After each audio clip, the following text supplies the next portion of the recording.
आध्यात्मिक चेतना। विज्ञान और योग। विज्ञान और योग में यदि देखा जाए तो कोई विशेष अंतर नहीं है। हालांकि विज्ञान जहाँ समाप्त होता है, योग वहीं से प्रारंभ होता है।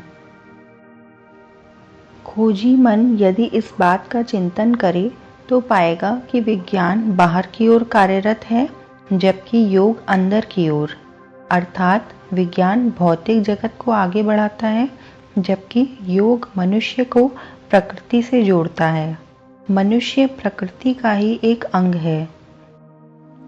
जब विज्ञान जनित वस्तुएं मनुष्य को इससे विमुख करने लगी हैं, तो योग ही वह मार्ग है जिसे अपनाकर मनुष्य फिर से प्रकृति से जुड़ सकता है। इस बात को इस तरह से समझें कि मेरुदंड के दोनों धनात्मक और ऋणात्मक विद्युत प्रवाह अनवरत चलते रहते हैं, जिसे पिंगला और इड़ा कहते हैं। विज्ञान उसे प्रोटॉन और इलेक्ट्रॉन कहता है। विज्ञान के शोध की तरह योगी जन अपनी ऊर्जा को निरुद्देश्य बर्बाद न करके ऊर्ध्व प्रवाह देकर कुंडलिनी जागृत करते हैं। यह योगी पर आधारित है कि वह अपनी ऊर्जा का प्रयोग किस प्रकार करता है। इसी से योगियों के स्वभाव में परिवर्तन हो जाता है। इस स्वभाव के दो क्रियात्मक रूप हैं, एक गति का और दूसरा अवरोध का। विज्ञान के अनुसंधानकर्ता अंतरिक्ष में यही कर रहे हैं।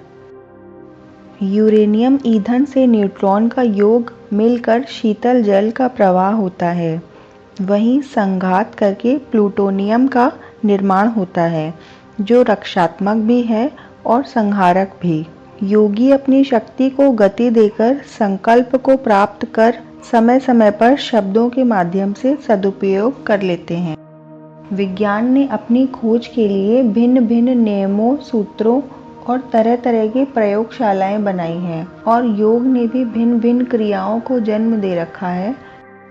प्रयोगकर्ता अपने संरक्षक के सानिध्य में रहकर धीरे धीरे प्रयोग करके अपनी खोज में सफलता प्राप्त कर सकता है। कर्म योग, भक्ति योग, राजयोग, क्रिया योग, भाव योग, लय योग, ज्ञान योग आदि अनेक योग आज मनुष्य के जीवन में आवश्यक भूमिका निभाते हैं।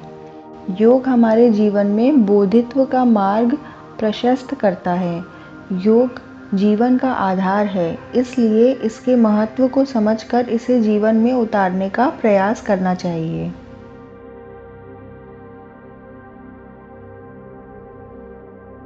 आप सभी का बहुत बहुत धन्यवाद।